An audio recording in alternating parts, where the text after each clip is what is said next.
Olá, galerinha, tudo bom? Professor André aqui. Hoje temos se der certo, vai ser uma coisa bem legal que nós vamos fazer aqui no canal, né? Existe um curso, né? A gente vai chamar de curso, chamado Fronteiras do Pensamento. E hoje o autor desse curso aí, que vai até dezembro, né, com várias palestras com grandes intelectuais, como Yuri Raval, né? Dentre outros.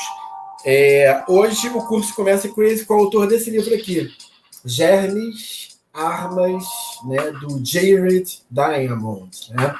É um livro fantástico, é uma das grandes obras aí do Geographic Determinism, e ele vai estar falando com a gente ao vivo aqui, daqui a pouquinho, às 8 horas, lá na Fronteiras do Pensamento. Bom, espero que eu consiga transmitir para vocês, né? Porque esse curso ele é um curso caro, né? Ele custa mais de R$1.000, né, para você poder acessar. Eu fiz aí a minha inscrição, e é um curso que vai nos possibilitar uma série de repertórios para que a gente possa escrever nossas redações, para a gente usar na redação do Enem, para que a gente possa usar na redação da UERJ, né, e dos vestibulares que a gente vai estar fazendo aqui, né. Então é sempre bom estar escutando essas mentes brilhantes, e uma delas é o Jeremy Diamond, né? Deixa eu mostrar aqui para vocês. Por enquanto eu vou ficar aqui do ladinho da tela. É o curso As Fronteiras do Pensamento. Tá vendo? A live tá para começar daqui, ó, 6 minutos e 28 segundos, tá? Essa entrevista vai ser conduzida aí pelo Pablo Ribeiro, tá?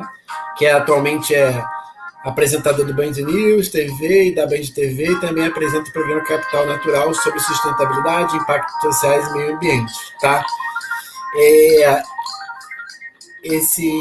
Tá vendo? É o curso Fronteiras do Pensamento. Vocês podem entrar aqui, ó, conferências Fronteiras do Pensamento, tá? Ó, um deles é o Jeremy Diamond. A gente vai ter o Yuval Noah Harari, que eu acabei de falar para vocês, que é o escritor do grande best-seller, né, o Sapiens. Nós vamos ter a Margaret Atwood, né, que é a escritora do Conto da Aia, né, que virou uma série muito famosa, né? Falei muito do Conto da Aia ano passado, né, quando a gente estava lendo 1984 para a UERJ, né? E, enfim, tem o Steven Pinker também, do Novo Iluminismo, tá? Então a minha ideia é fazer essa transmissão aí para vocês, e tomara que dê tudo certo, né? Que a gente consiga fazer essa transmissão aí para vocês, né? Tá vendo? São vários patrocinadores de nome, né? PUC, né? A Livraria da Travessa, Unimed, enfim, né? Folha de São Paulo, Piauí, a revista, tá? Então, eu espero conseguir fazer a transmissão e espero que o vídeo fique salvo aqui no canal para que outras pessoas possam ver, né, mais à frente também. Que é muito importante, né, essa divulgação do conhecimento, né? E como é uma coisa muito cara, né, até para gente que é profissional da área de educação, né, é um curso muito caro. Então, a minha ideia é justamente divulgar, né, essas entrevistas, né, isso tudo, para que vocês tenham acesso, né, e para que a gente possa democratizar, né, o acesso ao conhecimento, né? A minha ideia não é de roubar nenhum conteúdo, não. É só democratizar mesmo o acesso ao conhecimento, né? Então, dando certo, a gente vai poder assistir, e dando certo com essa primeira aqui, né, eu pretendo mostrar para vocês aí as outras próximas todas, né? Aí eu vou marcar aí com vocês, tá?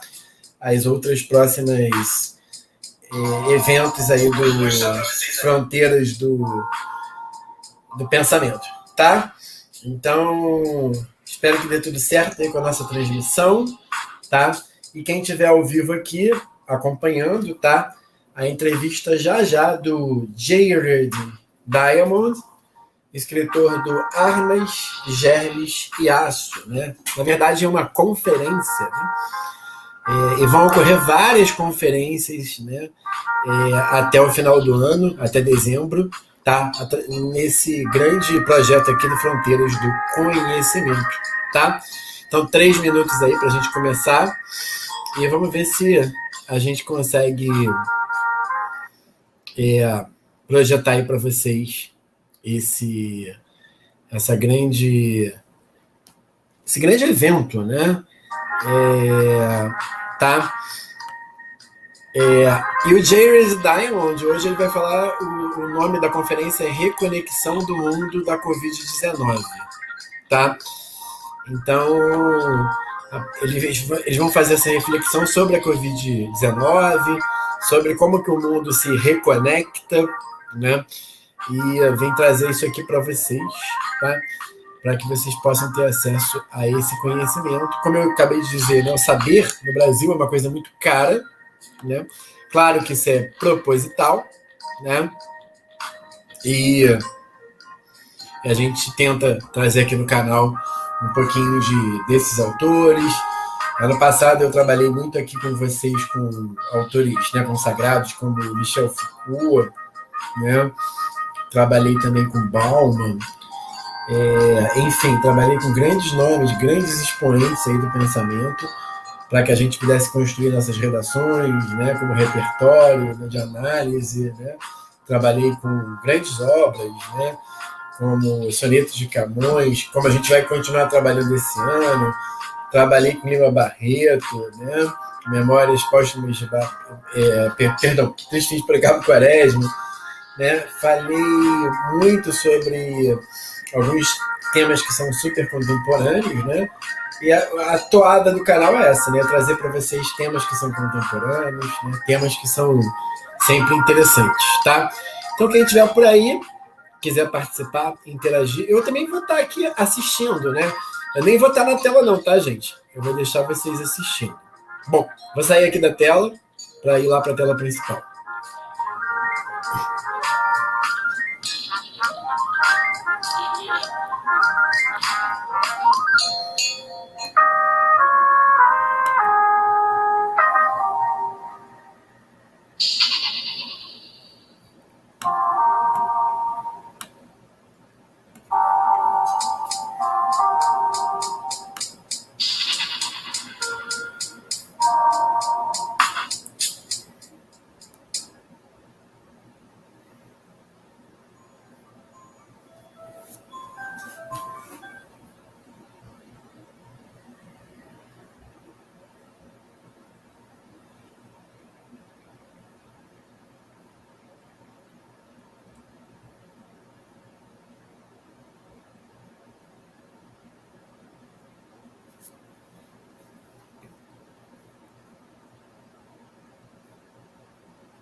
Temos muitas metas para os próximos anos.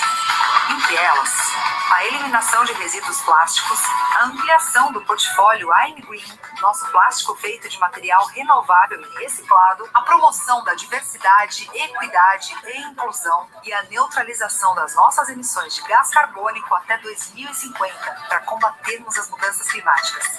Vamos transformar o mundo em um lugar mais sustentável para todos, deste tempo e dos próximos. Braskem, um futuro mais sustentável, hoje.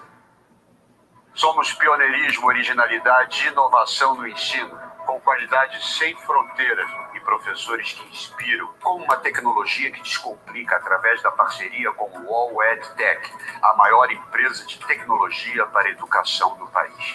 Oferecemos cursos que transformam a vida de milhares de pessoas. Somos PUC Online. Valor. Um conceito que a gente aqui na B3 entende como ninguém, porque para nós os valores expressos em números trazem histórias escritas por pessoas que impulsionam o crescimento do país. Somos a Bolsa de Valores do Brasil, uma empresa feita por pessoas com uma história de solidez e credibilidade. Temos orgulho de fortalecer valores que vão além dos números. B3, a Bolsa de Valores do Brasil. Onde estão reunidos grandes pensadores da atualidade? Uma das mais gigantes escritoras contemporâneas, historiador admirado por grandes líderes mundiais, o polêmico pesquisador da mente, best-seller da atualidade. É um tempo de rever atitudes e decisões coletivas. Um momento preciso para olhar as diferentes perspectivas do mundo com quem melhor pensa sobre ele. A história está em curso. Venha fazer parte dela.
Boa noite, eu sou o jornalista Pablo Ribeiro e serei o mediador dessa que é a primeira conferência do Fronteiras do Pensamento em 2020. Neste ano, Fronteiras do Pensamento vai debater o tema Era da Reconexão em uma plataforma exclusiva, apresentando conferências online, aulas preparatórias e outros conteúdos inéditos. A temporada 2021 do Fronteiras do Pensamento tem a apresentação Braskem, patrocínio nacional PUC-RS P3, patrocínio regional Escritório Matos Filho e Unimed Porto Alegre, parceria empresarial JK Iguatemi, Colégio Bandeirantes e PwC Brasil. Promoção Folha de São Paulo e Grupo RBS. Livraria parceira, Livraria da Travessa. Parceria de mídia Poder 360 e Revista Piauí. Parceria institucional Pacto Global. Na dinâmica da conferência de hoje, Jared Diamond fará sua fala intitulada Reconexão no Mundo da Covid e após teremos um espaço reservado para o debate. Vamos assistir então agora a um vídeo sobre o nosso conferencista convidado, o biólogo evolucionário Jared Diamond.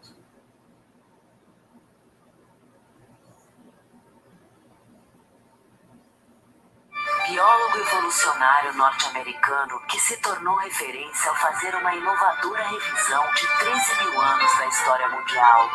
Jared Diamond ressignifica o domínio de certos países nos dias de hoje ao afirmar que o destino de diferentes povos não foi moldado pela inteligência ou diferenças étnicas, mas sim pela sorte geográfica e ambiental. Diamond nos mostra como as condições territoriais de cada continente fizeram alguns países serem capazes de se expandir e conquistar grande parte do mundo. Jared Diamond investiga os colapsos de civilizações antigas e revela os fatores que influenciam as grandes desafios enfrentados hoje tanto por indivíduos quanto por nações inteiras. Os grandes problemas que o mundo enfrenta hoje não são questões que não possamos controlar. Jared Diamond.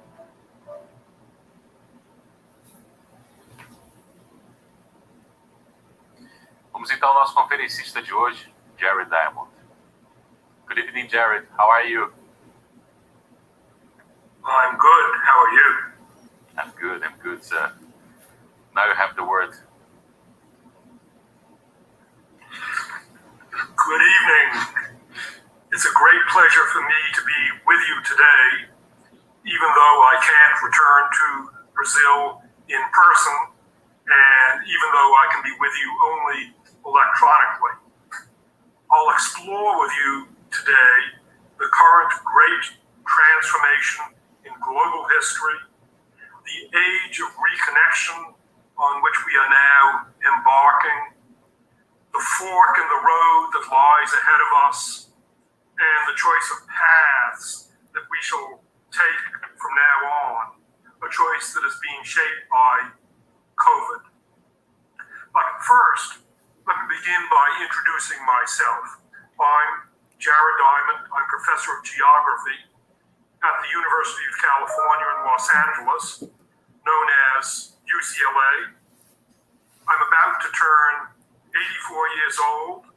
I've been teaching at UCLA for 55 years, which makes me the longest serving UCLA faculty member. I love my job. I teach undergraduates mostly between the ages of 18 and 22, and I live in a house near the university with my wife Marie. Our twin sons Max and Joshua live nearby. I'm talking to you now from the study of my wife Marie. Like many Americans now, our family is partly locked down because of COVID. It's been difficult or impossible for us to travel, and many of us haven't seen our parents or most of our friends for more than a year. Let's first talk about the history of emerging diseases to gain perspective on COVID. Naturally, COVID is not the first emerging disease in human history. There have been lots of other emerging diseases. Just think of some of the famous big epidemics of the past. One of the most famous was the Black Death, plague of the Middle Ages that killed during the 1300s about 1/3 of the population of Europe. Another famous epidemic was the plague of Justinian in the 6th century in the Eastern Roman Empire that prevented the reunification of the Western and Eastern Roman empires, also due to plague. There was the plague of Athens, described by the great Greek historian Thucydides. We don't know what was the disease that caused it, but Thucydides' description of people dying in Athens and how they reacted is still one of the most vivid historical descriptions of the impact of a human disease. And then there was the cholera, the waves of cholera that spread from India across the oceans during the 1800s. And then there was the so-called Spanish flu at the end of the First World War, which wasn't Spanish at all, the epidemic of influenza that gradually spread around the world. So, such microbes have often shaped human history. For example, thousands of years before the Black Death of the Middle Ages, a previous spread of plague may have contributed to the invasion of peoples from the steppes of Central Asia, carrying Indo-European languages into Europe. Today, the languages of Europe are almost entirely Indo-European languages, which include the Portuguese language, now spoken in Brazil, and which include the English language, now spoken in the United States, and which include Russian and Greek. Those are Indo-European languages. It's thought that those may have been brought into Europe by nomads from Central Asia carrying plague that wiped out the previous inhabitants of Europe, speaking the original European diseases like Basque. And as a result of that possible plague of 5,000 years ago, today you in Brazil speak Portuguese. You don't speak Quechua. You don't speak Basque. You don't speak Mongolian. And in the United States, similarly, we speak English and we don't speak Navajo. That was possibly a result of a plague epidemic of 5,000 years ago. Later, within the last 500 years, so many Native American peoples including the Aztec Emperor Cuitlahuac and the Inca Emperor Huayna Capac, died in bed from European germs rather than dying on the battlefield from European swords and guns. It's often supposed in the United States we often talk about battles between cowboys and Indians as if European guns and weaponry were responsible for killing most Native Americans. But in fact, most Native Americans in North America and Mexico were killed by European germs, not by European guns. For example, when the Spanish were attempting to conquer the Aztec Empire, and in their first attempt were thrown out of the Aztec capital of Tenochtitlan, and it looked as if the Spanish were going to be thrown into the sea by the Aztecs. Just at that time, a Spanish ship from Cuba arrived, and on the ship was one slave carrying smallpox. Smallpox was introduced into the Aztec Empire. It killed the Aztec Emperor Cuitlahuac. It killed about half of all the Aztecs, demoralized the Aztecs, and enabled the Spaniards to conquer the Aztec Empire. Or again, the conquest of the Inca Empire by Pizarro was made possible by the spread of smallpox south from Mexico into the Inca Empire even before the Spaniards arrived. That smallpox epidemic killed the Inca Emperor Huayna Capac, and the result was a civil war between the sons of Huayna Capac. Pizarro cleverly exploited that civil war to conquer the Inca Empire. An example in both in the United States and in Brazil. In the United States, it's well attested what happened when European germs came in and infected Native Americans in North America. It happened that there was a steamship on the Missouri River that arrived at a village of the Mandan Indians, and that steamship brought smallpox. There was an observer, an outside observer in the Mandan village, and that outside observer described how the Mandan Indians, in the course of 3 weeks, decreased from 3,000 people to about 20 people as a result of smallpox. Again, in Brazil, when the first Spaniards conquering the Inca Empire descended the slopes of the Andes and floated down the Amazon River, they described the Amazon River in Brazil as lined by densely populated Indian villages. But when later Spaniards got to explore the Amazon River, those Indian villages were gone, probably because the Indians had been killed not by Spanish swords, but by Spanish-introduced diseases. So those are some examples of what diseases have done in human history. Diseases that have had many consequences in human history. Diseases have killed lots of people. Diseases have caused depopulation. For example, as I mentioned on the Brazilian Amazon, diseases caused the depopulation of the southeastern United States, which when De Soto, a companion of Pizarro, first arrived in the southeastern United States around 1540, he described densely populated Indian villages. And after De Soto and his men died out, failed to conquer the Southeast, it was about 150 years before Europeans returned to the southeastern United States, and those densely populated Indian villages were gone. Probably they had been wiped out by European germs that spread through North America before more Spaniards returned after De Soto. So diseases have caused deaths of people, depopulation. Diseases have created vacant land. The Black Death in medieval Europe killed lots of farmers, and so it created vacant land, lots of empty farmland. Diseases affected military history. They affected battles. When Napoleon's army, during the Napoleonic Wars, was retreating from Moscow after failing to defeat the Russians.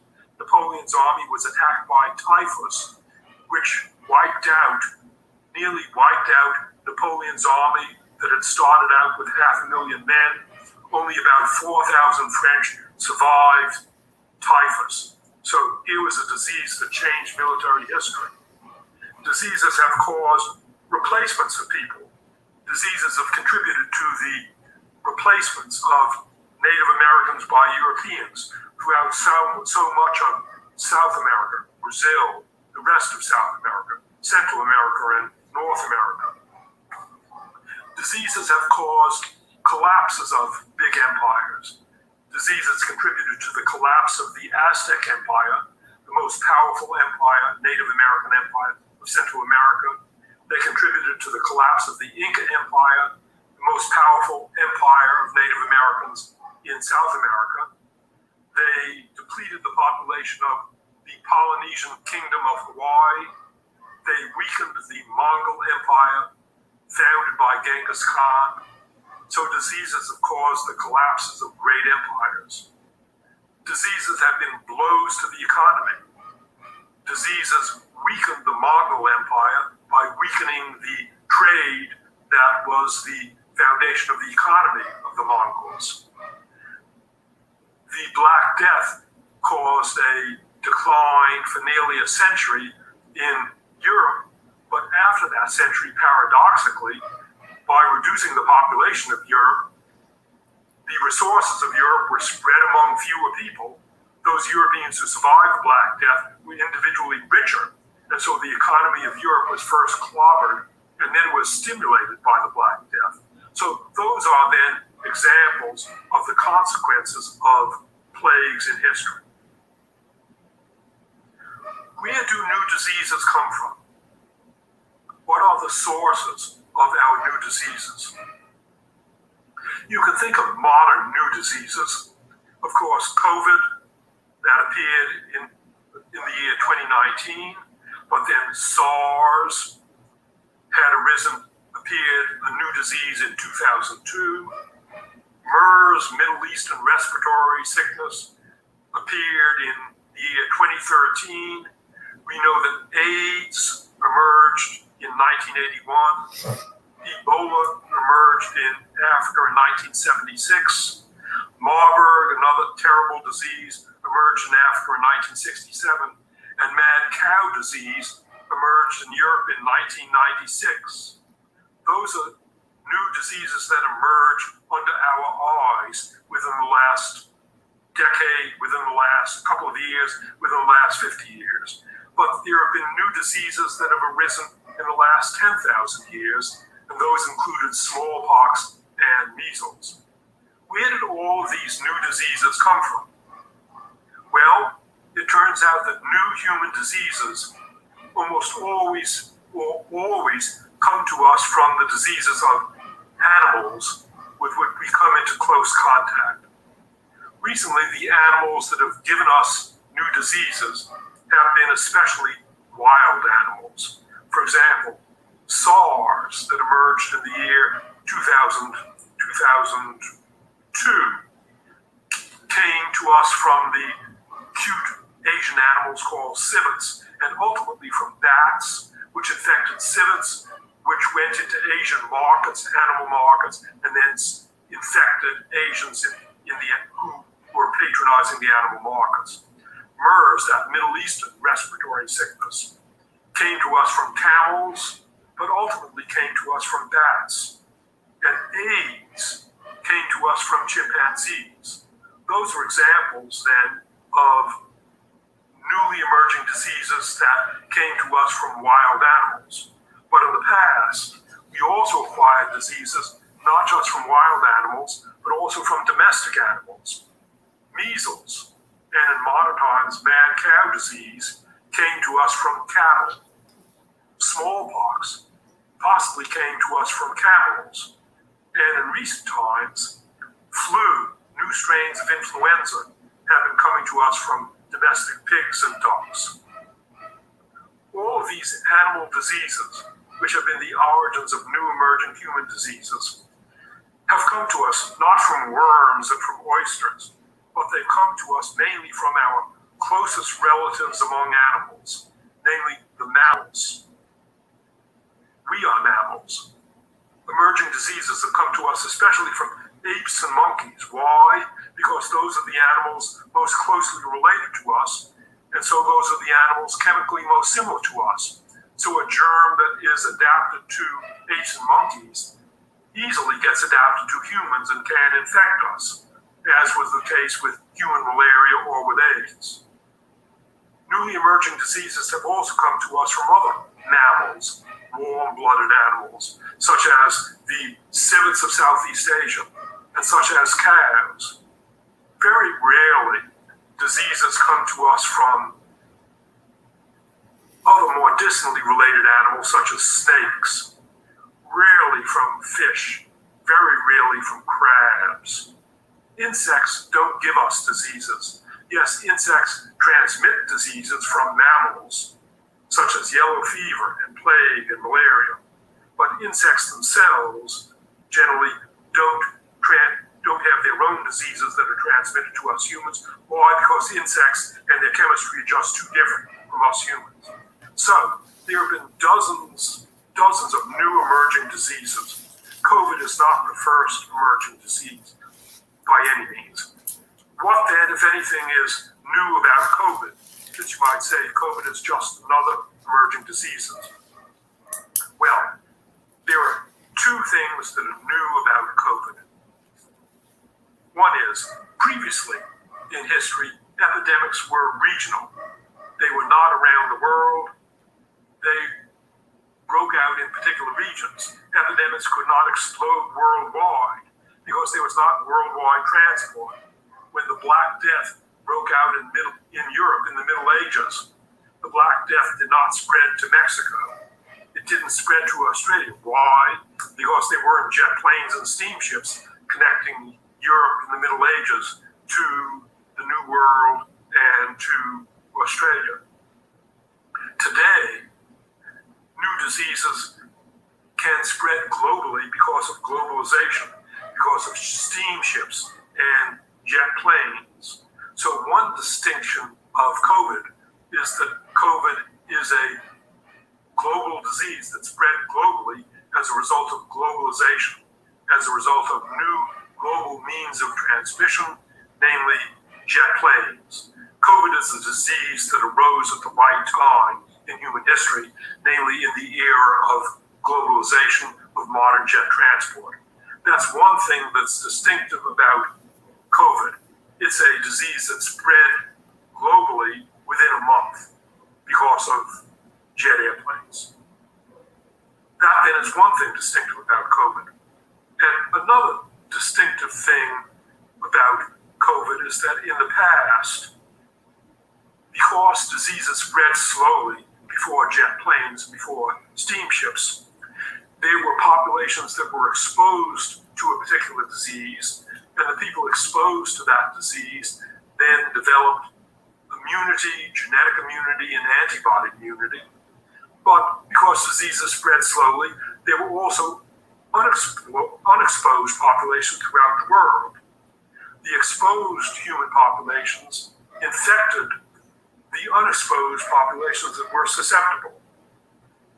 Famous examples include, most notoriously, Europeans infecting Native Americans with European diseases, measles and smallpox, which didn't exist in the New World until they were brought by Europeans. And Europeans had some genetic immunity and some antibody immunity to those diseases, but Native Americans had none. So within a few months, half the population of the Aztec Empire was wiped out by smallpox. European diseases infected Native Americans, they infected Pacific Islanders, they infected Aboriginal Australians. But conversely, diseases of tropical Africans infected Europeans, like malaria and yellow fever, because Africans had exposure to those African diseases. But Europeans, when they arrived in Africa, did not have exposure, and they did not have either genetic protection or antibody protection against those African diseases. Today, in contrast, there are new diseases to which no one had any previous exposure. And today, everybody is susceptible to those diseases. There isn't anybody that's protected. That's the case with AIDS. There's no human population protected against AIDS. There's no human population protected against COVID. It's a new disease. No human population is protected against the new disease of Ebola that arose in Africa, or Marburg that arose in Africa, or SARS that arose in Southeast Asia, and of course COVID. We have to expect those are new diseases to which no humans were protected because they were new. But there are going to be more new diseases because humans are in contact with wild animals, where, especially in the wild animal markets of East Asia and Southeast Asia, which is where we acquired SARS through our contact with civet cats in wild animal markets. And that's also probably where we acquired COVID through contact with pangolins or perhaps other animals in the wild animal markets of Southeast Asia. And the bushmeat markets of Africa, that's also where we've acquired new diseases in Africa. So what are going to be the effects of COVID compared to the historical effects of the plagues of the past, such as bubonic plague and smallpox? Here's the good news. COVID is not going to kill a high percentage of the world's population. People infected with COVID, only about 2% of infected people with COVID die of COVID. That means that even if everybody in the world gets infected with COVID, only 2% of the world's population will die, whereas AIDS kills 100% of people infected with AIDS. Or mad cow disease. 100% of people infected with mad cow die of mad cow. Nobody recovers. Ebola, 70% of people infected with Ebola die. Smallpox, 30% of people infected with smallpox. 30% of people infected with bubonic plague die. But only 2% of people infected with COVID die. In that respect, it's a relatively mild disease. COVID is not going to depopulate the world. It's not going to wipe out most of the world's population. Because COVID kills only 2% of infected people, COVID is not going to create much vacant land as the Black Death did in Europe. COVID probably will not affect the outcomes of battles and wars because it doesn't kill enough people. Whereas typhus did affect the outcome of the Napoleonic Wars because typhus does kill a large percentage of people. COVID is not going to cause the replacements of populations. Why? Because all populations, humans today, are susceptible to COVID. No human population is immune to COVID. COVID is not going to cause the collapses of societies, but COVID has already had big effects on trade, on the economy, just as was true for the effect of plague on medieval Europe and for the effect of plague on the Mongol Empire. How might COVID cause our world to change for the better in this age of reconnection that is now beginning? And you heard me right. I asked, how might COVID cause our world to change for the better? Your first reaction to that question is likely to be, oh my God, what an obscene, sickening idea to suggest that COVID might do any good for the world. How could a disease that kills people and that is shattering our economies, how could such a disease create a better world? That's certainly my own initial strong reaction about COVID, because my wife and I are still in a state of shock from the deaths of 4 of our closest friends this year, friends whom we had treasured for 50 or 60 years, irreplaceable friendships. Yes, it really is an obscene idea today to look for any good in COVID. But what will the world be like a few years from now, when most of the world's peoples may be vaccinated against COVID?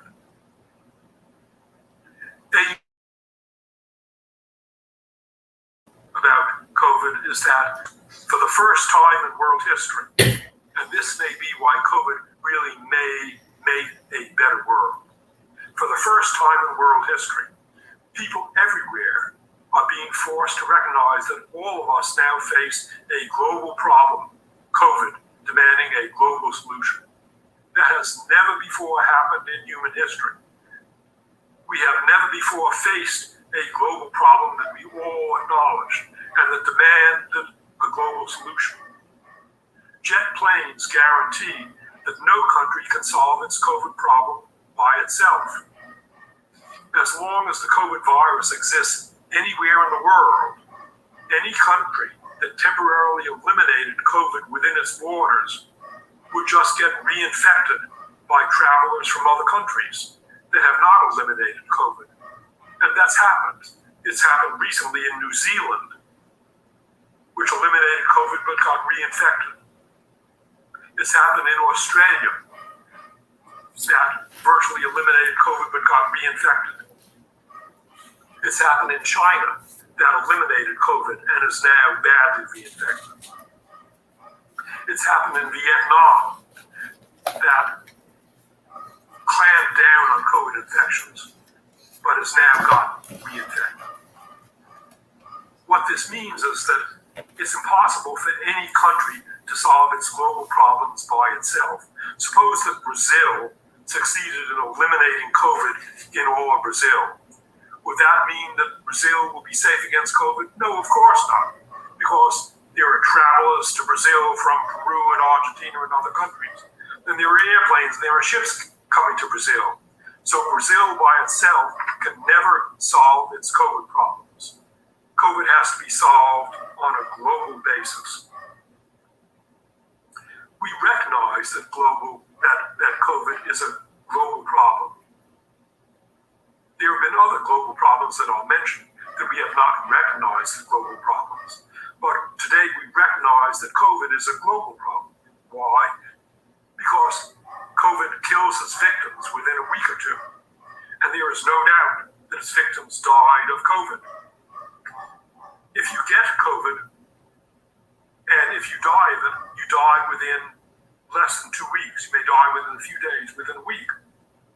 And so if you get COVID and you die of COVID, there's no doubt that you died of COVID. We recognize the global threat of COVID. But even in the worst case scenario, suppose that COVID infects every human in the world. There are 7,700,000,000 people in the world. Suppose that COVID infects every one of them, and 2% of the world's population dies. That means that only 154 million people are going to die of COVID. And that leaves 7,546,000,000 people in the world. That's lots of people in the world. In other words, there's no way that COVID is going to exterminate the human race. And yes, COVID is clobbering our economies now, but our economies are going to recover. That makes COVID, the tragedy of COVID, a minor problem compared to the big diseases of the past.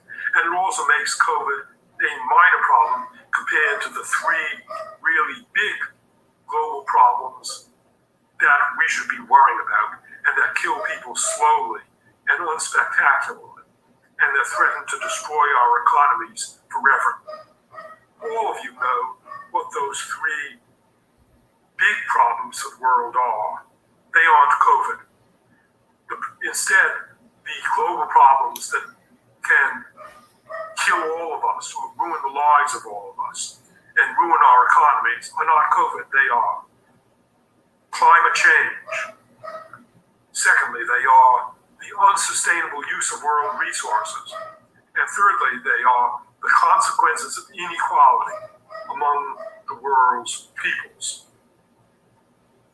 Let's remind ourselves of the effects of these three really big global problems to place COVID, the relatively minor problem of COVID, in perspective. Why is climate change such a big problem? Climate change causes extreme weather events. For example, today you you may have read in the newspaper that Europe recorded the hottest temperature ever anywhere in European history. Yesterday, the temperature somewhere in Sicily, the Italian island of Sicily, reached nearly 50 degrees centigrade, the hottest temperature that's ever been recorded in Europe. So climate change causes extreme weather, either very hot weather or sometimes very cold weather. Climate change causes drought and decreased food supplies. Right now in California, my state of California in the United States, there's a drought. And so in the wine district of Northern California, which is famous for its wines, the wineries of Northern California, because of the drought, are having to buy water. And the average winery in North California is having to spend $32,000 per month for water because of the drought in Northern California. Climate change is causing the spread of diseases, the spread of tropical diseases into the temperate zones. For example, in Italy, a tropical African disease, chikungunya fever. Chikungunya fever for the first time showed up in Italy. This tropical disease spread to Italy. Why? Because of climate change that permitted the mosquitoes carrying chikungunya fever to spread into Italy, which is now warm enough for the mosquitoes that carry chikungunya fever. You know that climate change is causing rising sea levels because of the melting of glaciers and the melting of ice caps.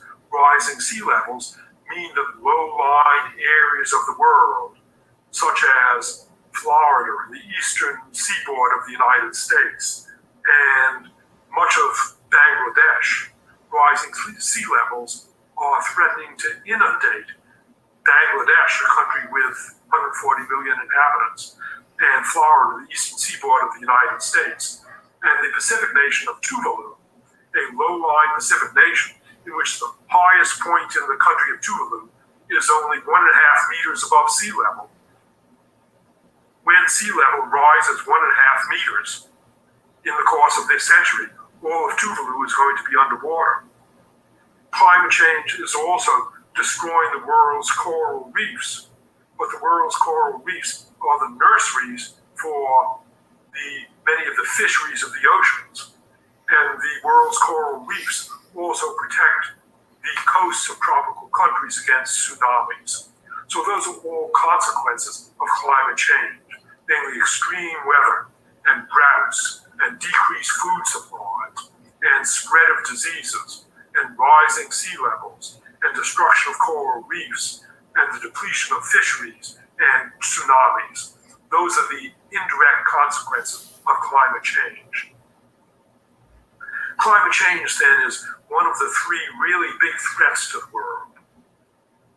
Decreased resources is the second of the three really big threats to the world.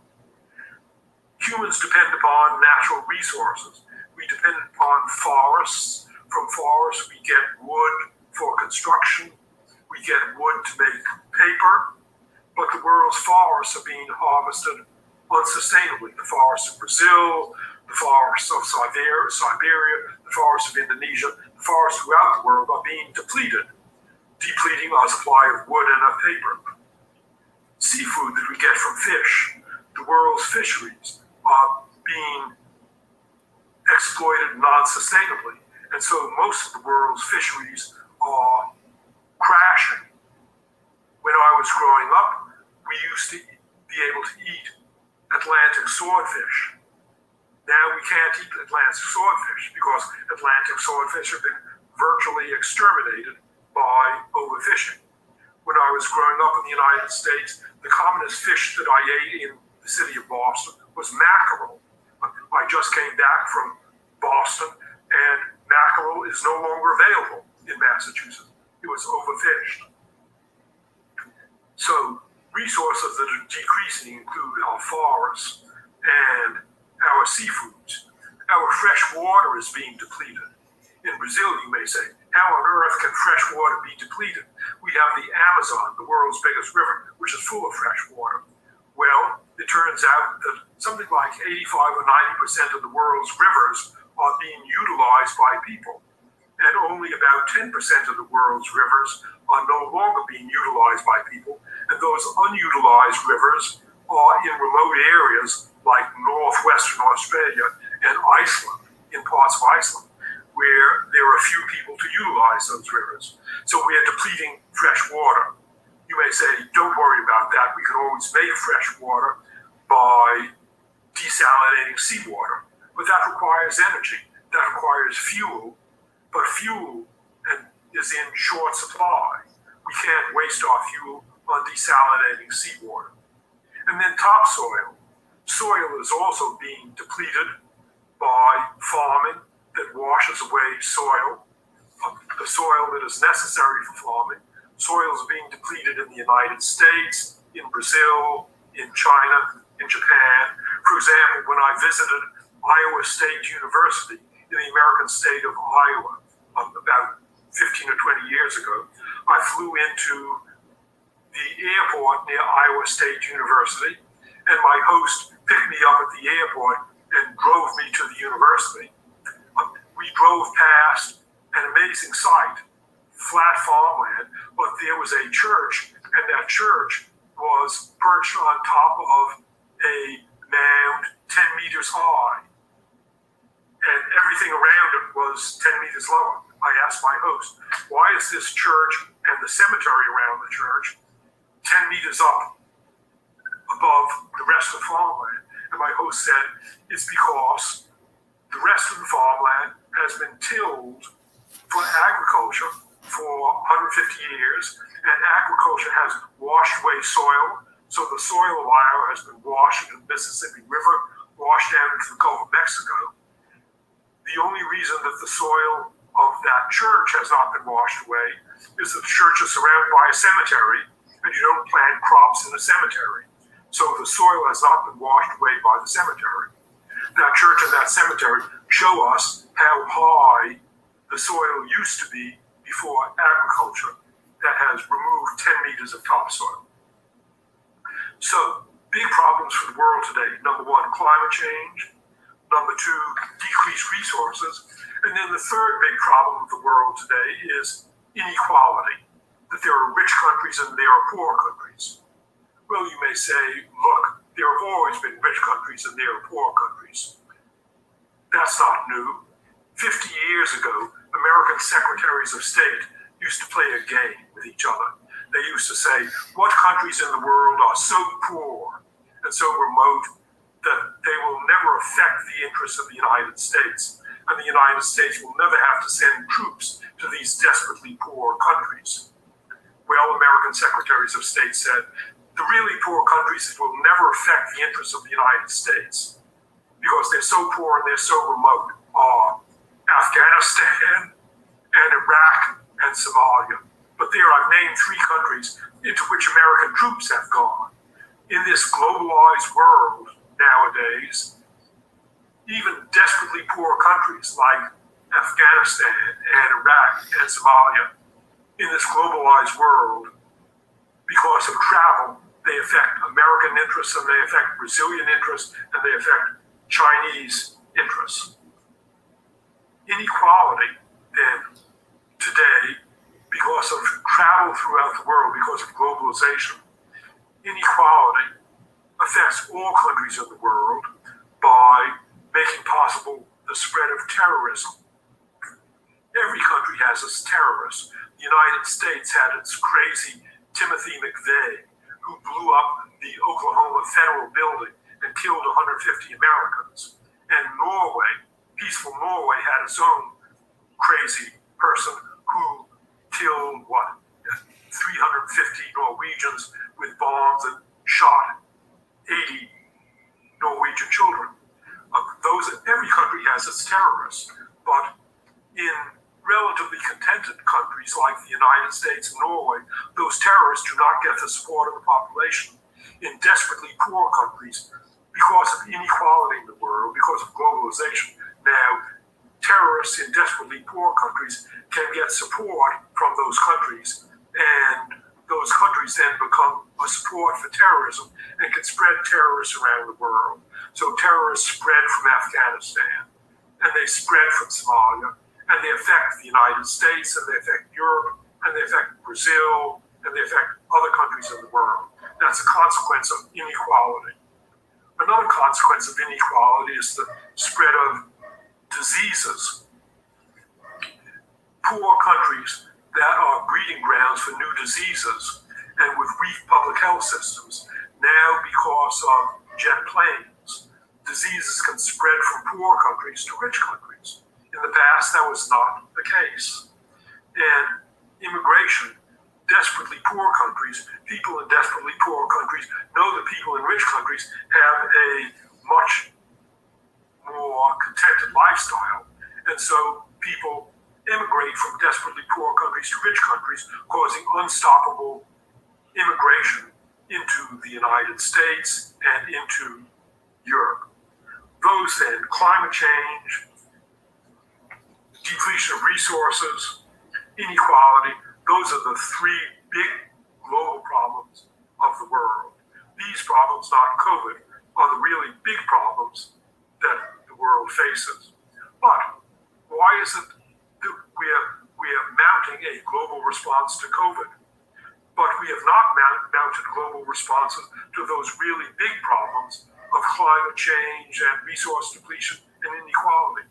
Why haven't we mounted a global response to climate change in the way that we are now mounting a global response to COVID? Why not? Well, the answer is obvious. The answer is that COVID kills people quickly. COVID gets your attention. COVID kills people within a week or two, and unequivocally. If you die of COVID, there's no doubt that you died of COVID. But if you die of the consequences of climate change kills people and it ruins our economies much more slowly and subtly and indirectly than does COVID. We don't say that people are dying of climate change. We instead, those 200,000 Indonesians who died about 10 years ago of a tsunami, Indonesians didn't say those 200,000 Indonesians drowned because of climate change. Instead, Indonesians said those 200,000 Indonesians were killed by a tsunami. But the tsunami, those Indonesians died because the tsunami was able to inundate the coast of Indonesia because the coral reefs have been destroyed by climate change. And floods. Recently, hundreds of Europeans have drowned in floods. Europeans don't say, we died, those Europeans who died in the floods.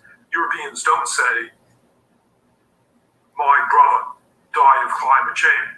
Instead, Europeans say, my brother drowned in a flood. But those floods were caused by climate change.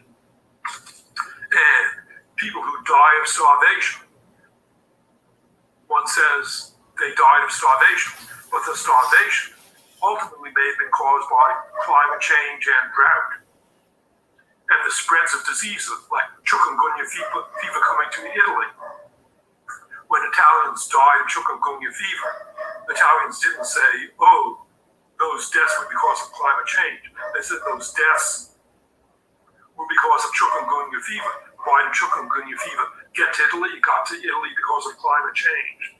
In short, all of those immediate causes of deaths, chikungunya fever and tsunamis and starvation, those were the results of long continued climate change.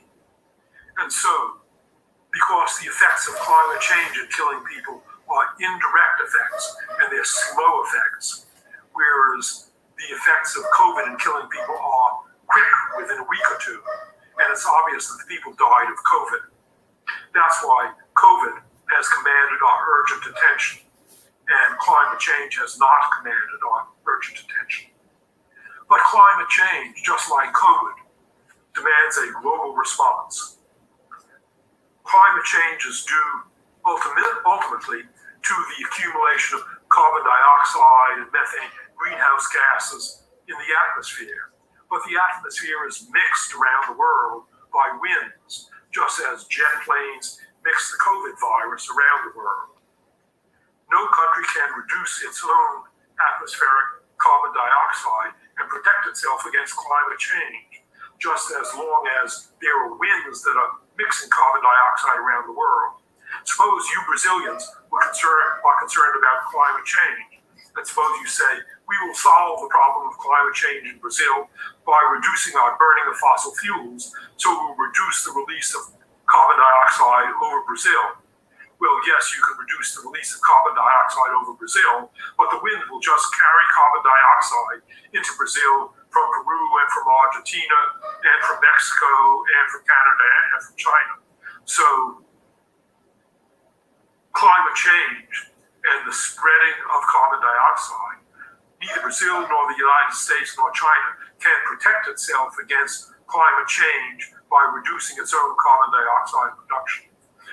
Climate change, solving the problem of climate change, requires a global solution, reducing the global output of carbon dioxide and methane.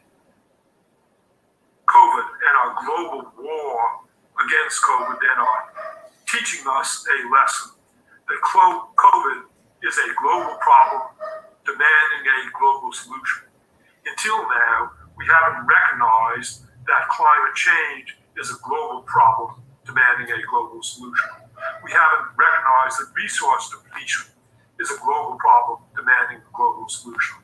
We haven't recognized that inequality and that poverty around the world is a global problem demanding a global solution. But COVID is a convincing teacher because COVID kills people so quickly and so unequivocally. That's why I said that COVID actually may bring some good consequences. This terrible disease may make us realize that just as COVID is the first recognized global problem demanding a global solution, COVID may teach us that the more serious problems of climate change and resource depletion and inequality, like COVID, are global problems demanding global solutions. And so it's my hope that once our global response to COVID starts to defeat COVID, we'll thereby learn finally how to mount global responses to climate change and to those other really big global threats of resource depletion and of inequality. If that happens, then the tragedy of COVID may paradoxically have caused our world to change for the better. That's my hope for the path that we may choose in this age of reconnection. Thank you. Jared, thank you for your time, for your thoughts, for your words. I know that it's a brilliant time to have you here. It's now different that we used to be a few years ago, that we would be together. But I have some questions for you, if you don't mind, because listening to you, I just remember some things that I want to know. What do you think about it? For example, we are in August, and August is a reflection month to German because we have the end of the Berlin Wall and the end of to German. Some people say that it's the beginning of a new era. Do you think that COVID and climate change put us in a new era quickly that we used to think? COVID has already put us into a new era. Do I think that COVID is bringing us into a new era? I could say, no, COVID is not bringing us into a new era. COVID has already brought us into a new era. And it's done that by presenting us for the first time in human history with a global problem that has woken us, that is waking some of us up, and I hope in time will wake all of us up to the need to find global solutions to global problems. So yes, this has already been the beginning of a new era of human history. now is my time to put my glasses, if you don't mind, because I have to read here. The world's experienced a moment of new increases with the coronavirus case. Summer, USA, winter here, Brazil, we have the Delta. And what do you think about the country's fights against the variants of COVID, of the coronavirus? Yes, different countries are doing different things about the coronavirus, and some countries are behaving very carefully and successfully, and some countries are behaving not so carefully and not so successfully, and some countries are behaving terribly and very unsuccessfully. I can criticize my own country, the United States. The United States has not behaved well against coronavirus. We could have taken immediate action when coronavirus broke out. It was not necessary that hundreds of thousands of Americans have already died of coronavirus. There are still American political leaders today, incredibly, who are not acting against coronavirus. Believe it or not, the governors of the state of Florida and of the state of Texas are forbidding businesses to decree shutdowns against the coronavirus. Can you imagine anything so stupid? So the United States as a whole has not behaved well, and some states in the United States have behaved particularly badly. Countries that have behaved well, New Zealand, God bless her, the Prime Minister of New Zealand locked down New Zealand immediately. And Vietnam, God bless Vietnam, Vietnam locked down immediately against the coronavirus. So I can criticize my own country. You can judge the reaction of Brazil, and I can judge from reading about it the reaction of Vietnam and New Zealand and China, which reacted well, and Florida, which has reacted poorly. In upheaval turning points for national crises, you say that denying the crisis exists is always a bad idea, and a stronger national identity is important to overcoming a crisis. Could you give us examples of how it happens in practice? How in practice does denying a crisis make it difficult to solve the crisis? I'll give you a personal example, and I'll give you a national example. A personal example is that in Brazil, just as in the United States, some marriages get into difficulty and end in divorce. If a marriage gets into difficulty and one person in the marriage, either the husband or the wife, says, our marriage isn't having any problems, there's no difficulty in marriage, you know that that's a recipe for the breakdown of a marriage, a divorce, namely denying that there's a problem in the marriage. Similarly, for countries, denying that a country is facing a problem is a recipe for trouble in the country. And again, let me criticize my own country. Our late lamented President Trump denied not only initially the significance of COVID, he also denied the significance of climate change. And the result is hundreds of thousands of Americans have died unnecessarily because the United States did not react quickly to COVID. And climate change, we could have taken action against climate change a few years ago. We've now had a couple more years for carbon dioxide to accumulate in the atmosphere. What about national identities? Countries with strong national identities are better able to take action. Countries with weak national identities don't gather around a issue and take action. Australia, I know Australia very well because I work in the country of New Guinea, and I go in and out of New Guinea by way of Australia. Australians have a strong national identity. Australia is like no other country. Australians know that they're different. And when COVID hit Australia, Australians locked down rather quickly. Australians were helped by having a strong national identity. So in short, national identities, just as strong personal identities, enable a nation, just as a person, to deal with a crisis. And Conversely, denying a crisis is a recipe for disaster at the personal level, just as it's a recipe for disaster at the national level. What is the importance of discussing the theme age of reconnection about this time? And what did you think about the invitation to speak online, as you are doing now, to Brazilian audience about reconnection? What do I think about the invitation to speak online to a Brazilian audience? First of all,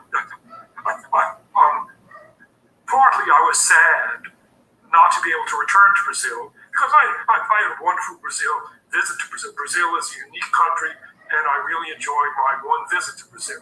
And I would like to return to Brazil, but I'm very glad not to travel to Brazil now, because now is not a good time to undertake international travel.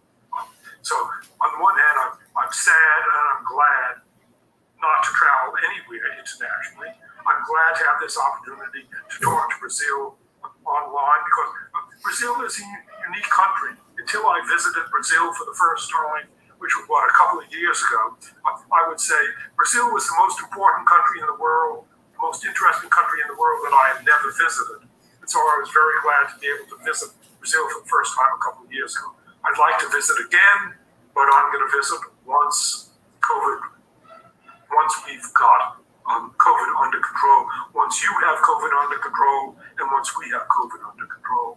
And until that happens, I will communicate with Brazil and with other countries online. Professor Rodrigo Petronio, who recorded a video class about your work and career to our audience, we also invited him to ask you a question. Let's hear that directly from him. A pergunta que eu tenho a fazer ao Jared Diamond é a seguinte: o seu livro, O Mundo Até Ontem, é uma grande investigação sobre o que as sociedades tradicionais têm a nos ensinar, ou seja, as sociedades modernas. O livro ele tem já algum tempo aí, né, umas 2 décadas, desde que foi escrito até hoje. Hoje em dia, exatamente, depois das alterações e transformações históricas pelas quais nós passamos, transformações tecnológicas, econômicas, globalização, qual seria, assim, o cerne, ou como você veria as principais aprendizagens ou os principais ensinamentos que nós hoje podemos extrair de algumas sociedades tradicionais? What can we learn from traditional societies? What can you Brazilians learn from traditional society? What can we Americans learn from traditional society? There are so many things that we can learn from traditional societies. Every human society is a different experiment in how to run a human society. Different societies have different ways of raising their children, of communicating with each other. My children were born just short of my 50th birthday. I was 49 and a half when my children were born. And until I married my wife, until we decided to have children, I didn't think much about raising children. And so I hadn't paid attention to raising children in the United States. When my children were born, my model for raising children was what I had seen in New Guinea. Well, not what I saw in the United States. In the traditional societies of New Guinea that used stone tools and used to have tribal war. Well, New Guineans, their way of raising children is to give children lots of freedom. Let children make their own decisions. New Guineans carry it to an extreme. If a baby is playing next to the fire, the New Guineans, instead of pulling the child away from the fire, let the child roll into the fire and get burned, and because they say children have to learn the lesson, learn to be careful. I didn't go to that extreme. I didn't let my children roll into the fire, but I did let my children make their own decisions. And the result, when one of my sons was 3 years old, he saw a snake for the first time in his life, and it was love at first sight. My wife and I don't love snakes, but my son saw a snake. He loved that snake. He wanted snakes as a pet. My son learned how to make his own decisions.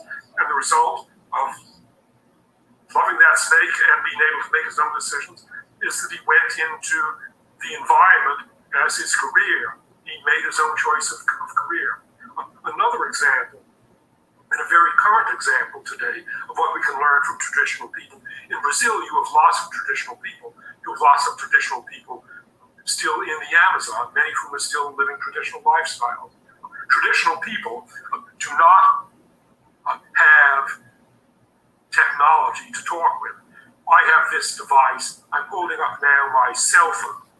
Why did I get a cell phone? Not because I wanted it. My wife and my sons forced me to buy a cell phone. Well, in the United States, so many people have cell phones and they communicate with cell phones. They don't communicate face-to-face, whereas New Guineans do communicate face-to-face. We communicate so much by computers and by cell phones that we in the developed world, in the United States, and I'm sure in Sao Paulo and Rio also, you communicate indirectly.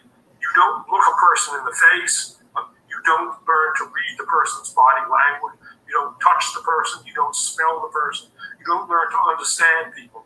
New Guineans understand people much better than do Americans, and probably much better than do urban Brazilians. So something that we can learn from traditional people is when you talk to someone, throw away your cell phone, put away your cell phone.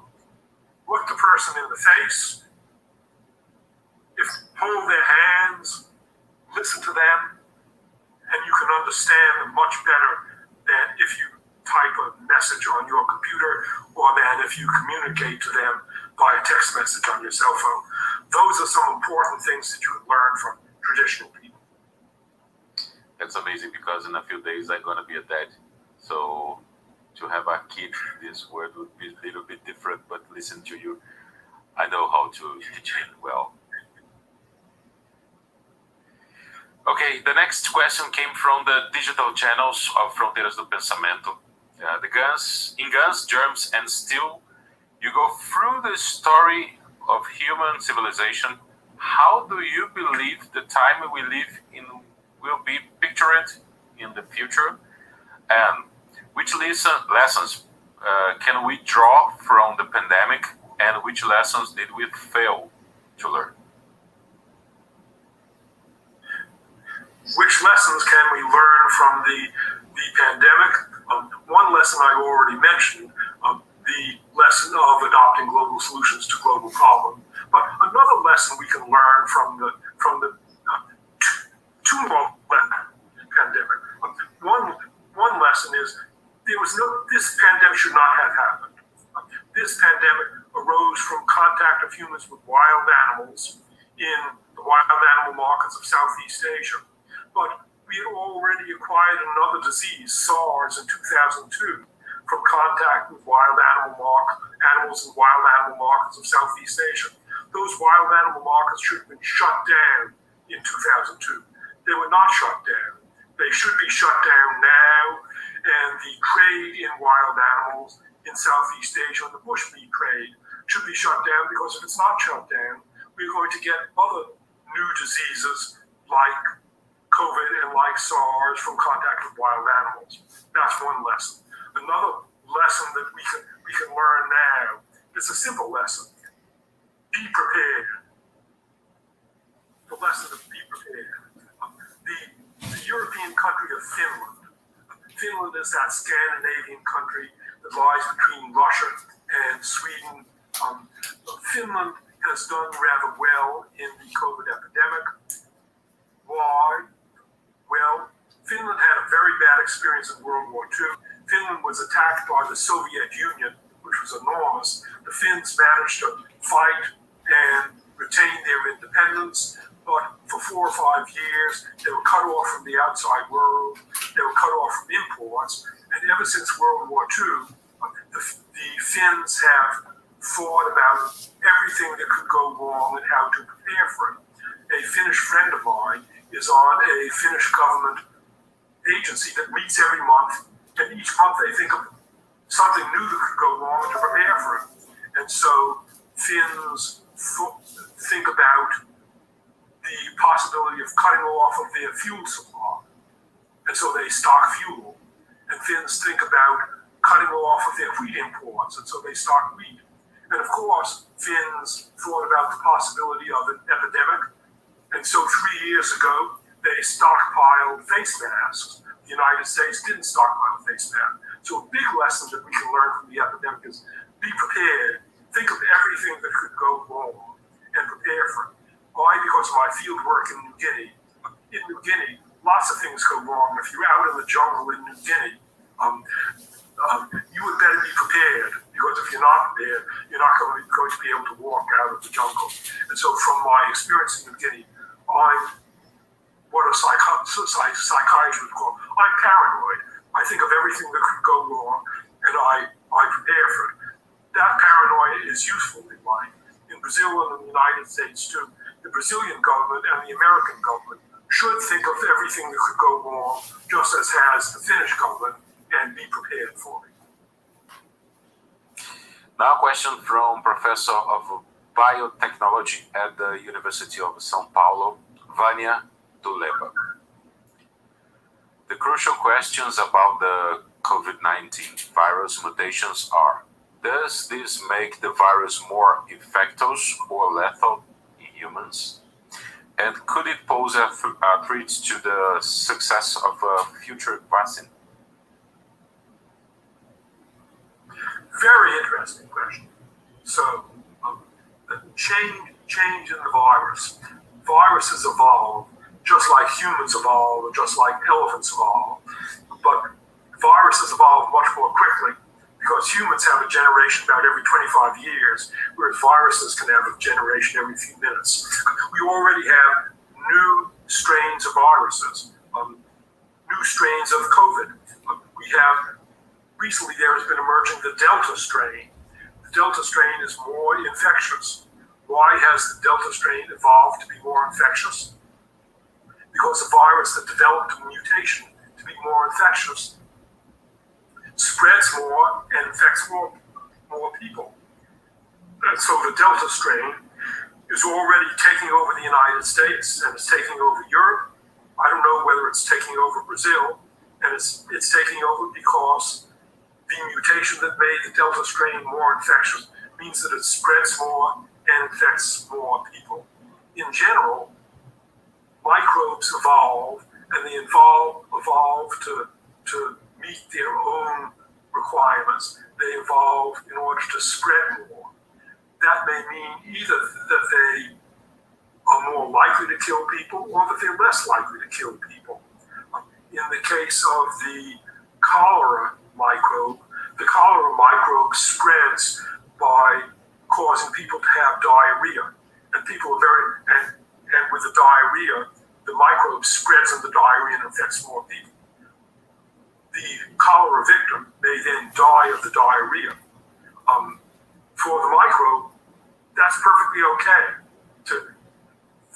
to kill the cholera victim, because the cholera victim, before the cholera victim dies, has had lots of diarrhea and infected lots of people with cholera.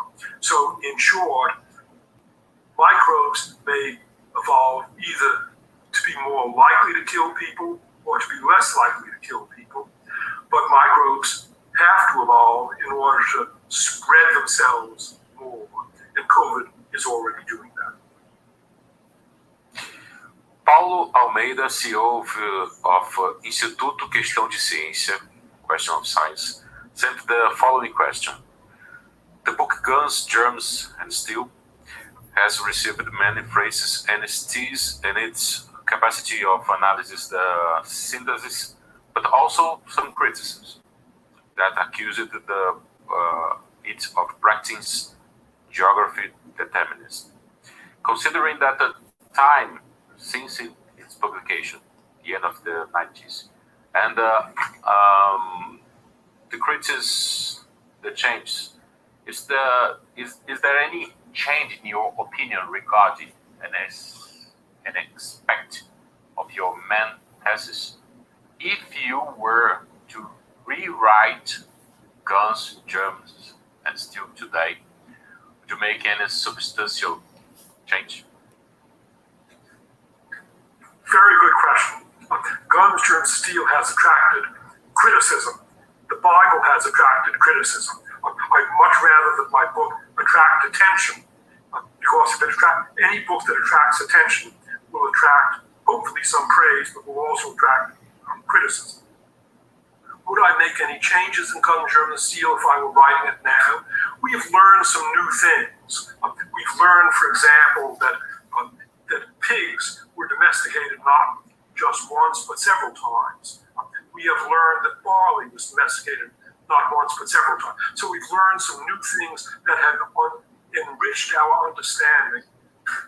But the basic framework of Guns, Germs, Steel has not changed. The basic framework of Guns, Germs, Steel is that the differences between the peoples of the different continents, the differences between the outcomes of history, the reason why Native Americans and Aboriginal Australians and Europeans fared differently in history are not because of the different brains of people, but are because of the different environments of the continents, and in particular, because of the different plants and animal species available for domestication in different continents, and because of the shapes of the continents. The New World is long from north to south that made it hard for crops to spread from north to south.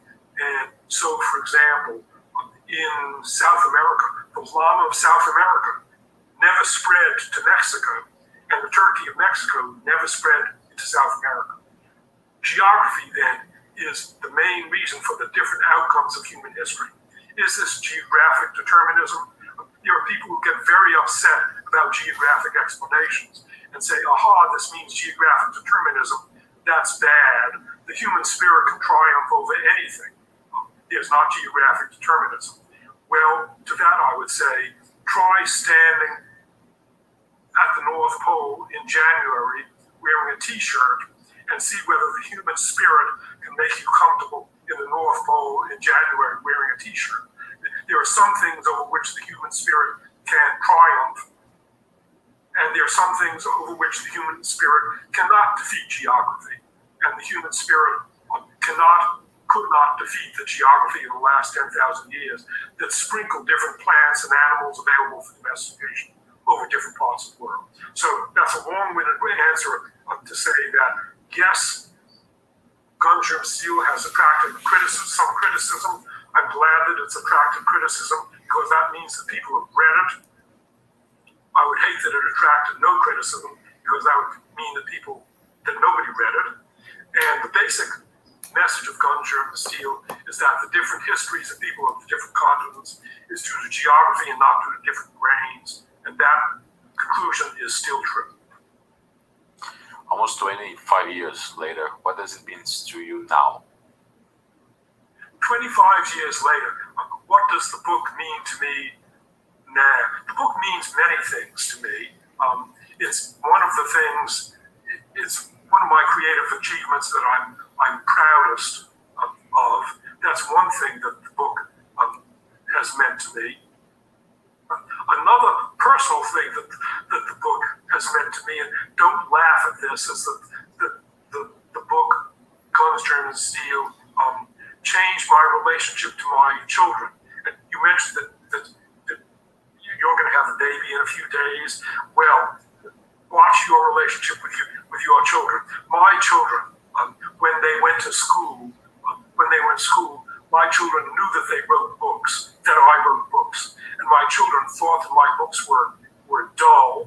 And so when my children were in something like, they were maybe 12 years old, and my children's teacher, because Guns, Germs, Steel was a famous book, and my children's teacher invited me into my children's classroom to talk about my book, Guns, Germs, Steel. My children were embarrassed. My children said, "Oh my God, Daddy, we're gonna be so embarrassed. Our classmates are gonna see what a bad book you wrote, and why did you have to agree to come into our classroom?" So I came into the classroom, and my children, their faces were red with embarrassment. They were looking to the side because they thought that that I was going to make a fool of myself in front of them and their classmates. Well, I started to talk about my book, and their classmates got interested, and their classmates began to smile and ask questions, and my children gradually began to ask questions. So my children saw that Guns, Germs, Steel, people like Guns, Germs, Steel, even their own classmates. And so the result of Guns, Germs, Steel was it made my children proud of my own work. That's another consequence 25 years later of Guns, Germs, Steel. So in short, it's my creative achievement that I'm perhaps most most proud of, but it also cemented my relationship with my children. And when your baby is born a few days from now, think 5 or 10 years from now about your baby learning to be proud of you. Well, let's talk about the climate change now. Scientific and technological innovation provides enough answers to the ecological crisis, do you think? Or the climate change is so lost of control that we don't know how to do? Good question. Key question. What about climate change? We know very well what to do about climate change. We know that the cause of climate change is the burning of greenhouse gases by us humans, especially carbon dioxide and secondarily methane. We know how to deal with climate change. To deal with climate change, we have to reduce our consumption of greenhouse gases. And how can we do that? In two ways: by reducing our energy consumption and by shifting our energy production from fossil fuels to sustainable sources of energy production. The United States, my country, is a particularly, here I can criticize my own country, and I'm not going to criticize other countries. The United States is particularly blameworthy in regards to the burning of fossil fuels, because the United States has the highest consumption rate of fossil fuels per person of any country in the world. We could set a good example. We're not setting a good example. So how do we deal with climate change? One, reduce our consumption of fossil fuels. In Europe, the consumption of fossil fuels per person per year is only half that of the United States, because Europeans don't waste fossil fuels the way we Americans do by driving big fuel inefficient cars. So reduce fuel consumption, that's one. Reduce energy consumption, that's one thing. And a second thing to deal with climate change is get more of our energy not by burning fossil fuels, but by sustainable sources of energy production. And that means wind production of energy. And so there's wind production of energy. There is solar production of energy. There is beginning the tidal production of energy. There's hydroelectric production of energy. There is the production of energy. There's nuclear production of energy, which some people get very upset about because of the accidents to the nuclear reactors at Chernobyl and the tsunami damaging the nuclear reactor in Japan. But one can be very careful with nuclear reactors. France has gotten the country of France, European country of France, has gotten most of its energy from nuclear reactors for 30, 40 years, and the French are extremely careful. They've never had an accident. So, again, to summarize my answer to your question, what can we do about climate change? Consume less energy and get more of our energy, not by burning fossil fuels, but by sustainable forms of energy production, such as wind, solar, hydroelectric, tidal, and nuclear. Professor Jared, to end your time here, 30 years from now, how do you think it's going to be the world? Well, 30 years from now, how do I think what is the world going to be like? I worry a lot about that, and you should worry a lot about that with your baby about to be born. 30 years from now, because I'm 84 now, I'm not going to be alive. But what is the world going to be like? My children, my twin sons, are 34 years old now. 30 years from now, they'll be 64 years old. They'll be at the peak of their lives, at the best years of their lives. What's the world going to be like 30 years from now? A short answer, it depends. It depends upon the decisions that we make. If we make good decisions, if we consume less energy, and we shift to sustainable forms of energy production, and we harvest our forests and our fisheries sustainably, and if we go to efforts to make poor countries richer, then 30 years from now, the world may be on a sustainable course, and your baby may have a happy 90 years of lifespan. If, on the other hand, we continue in the way that we're going on this now, namely harvesting resources unsustainably and burning so much fossil fuels and tolerating inequality in the world, then my children and your baby 30 years from now are going to be in a world not worth living in. Naturally, my hope is that we will adopt a sustainable economy for the world. The reason why ever since the birth of my children were born 1987, and it was 1987 that I began to write books for the public. First The Third Chimpanzee, and then Gun, the German Seal. The reason that I write books for the public is to try to convince people about the importance of adopting a sustainable lifestyle so that your baby and my children and all young Brazilians and all young Americans and young people throughout the world 30 years from now, in the year 2051, will find themselves in a world worth living in rather than in a world condemned to be unsustainable. That's my hope for the future of the world. Jared, again, thank you for your time, words, and thoughts, and the advices of that. One last message for the audience, please, because we don't have much time here. My last message for the audience, a message for the world, is to adopt a sustainable economy. And my message for you Brazilians are living in a wonderful country with treasures of the environment, a treasure of your human capital. Take good care of your country because you are living in a wonderful country. You could spoil your country. You could also operate your country sustainably. I hope that you will operate your wonderful country sustainably. And my final message to Brazilians is I hope to return to your country and visit Brazil again. Thank you, Jared, for your wise word. Hope to see you soon here in Brazil. Thank you. Agradeço a todos pela participação e até a próxima conferência, dia 8 de setembro, com Steven Pinker, aqui na plataforma digital do Fronteiras do Pensamento. Muito obrigado e uma boa noite.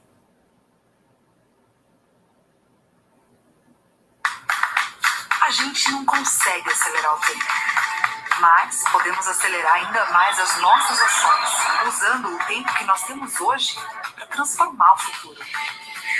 Por isso, a Braskem, alinhada com os Objetivos de Desenvolvimento Sustentável da ONU para 2030, assumiu novos compromissos com as pessoas e com o planeta.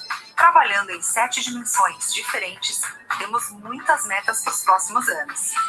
Entre elas, a eliminação de resíduos plásticos, a ampliação do portfólio Green, nosso plástico feito de material renovável e reciclado, a promoção da diversidade, equidade e inclusão e a neutralização das nossas emissões de gás carbônico até 2050 para combatermos as mudanças climáticas. Vamos transformar o mundo em um lugar mais sustentável para todos, deste tempo e dos próximos. Braskem, um futuro mais sustentável hoje. Somos pioneirismo, originalidade e inovação no ensino, com qualidade sem fronteiras e professores que inspiram, com uma tecnologia que descomplica através da parceria com o All EdTech, a maior empresa de tecnologia para a educação no país. Oferecemos cursos que transformam a vida de milhares de pessoas. Somos PUC Online. Valor. Um conceito que a gente aqui na B3 entende como ninguém, porque para nós os valores expressos em números trazem histórias escritas por pessoas que impulsionam o crescimento do país.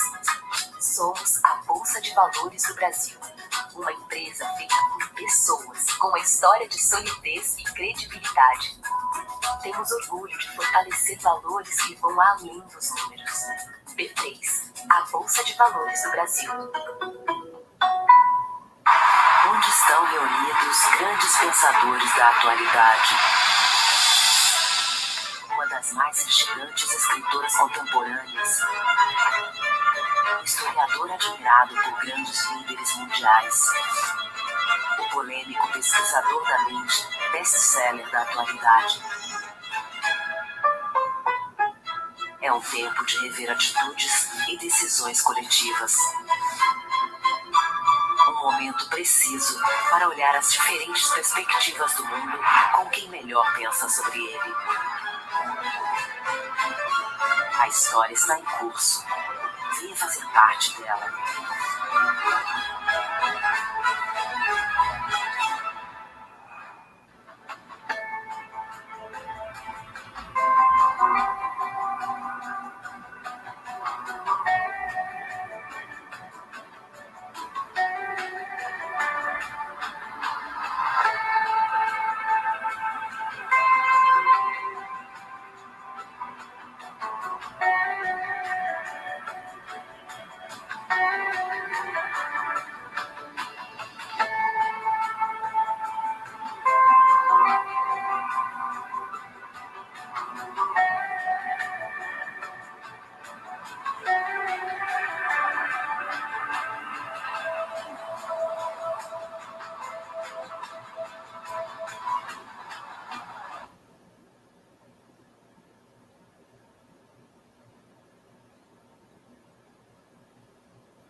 Bom, gente, então encerramos aqui a transmissão. Espero que vocês tenham curtido, né? A gente aprendeu aí com o autor de Germes, Armas e Aço, né, o Jared Diamond, que algumas questões são importantes e, resumindo, né, para ele, né, quais são as questões mais importantes? As grandes questões, as questões que são globais e que exigem soluções globais, né, que foi um aprendizado que nós tivemos com o Covid-19. Bom, primeira questão, ele fala da questão climática, do aquecimento global, correto? Segunda questão, ele fala aí que a gente está passando por um problema, né, de falta, né, de matérias, né, para que a gente possa transformar essas matérias em trabalho, e a questão da desigualdade global, né, que gera todos esses outros problemas, tá? Então, para o nosso autor, o Jared, né, a Covid-19 ela trouxe um aspecto positivo, se assim a gente pode falar. Ele foi até corajoso em falar isso, né? E o aspecto positivo que a Covid-19 traz é que problemas globais exigem soluções globais. E que foi a primeira vez, né, no mundo globalizado em que as nações tentam pensar em soluções globais para o mundo. Grande abraço, professor André. A gente retorna essa semana com vídeos, né, de sonetos para o UERJ, e vamos ficar na expectativa. Vocês têm até o dia 31 de agosto, próxima terça-feira, para votar e escolher o livro da UERJ, tá? Que vai ser o livro da redação de vocês. Os 3 livros eu já fiz resenha aqui. Grande abraço, gente.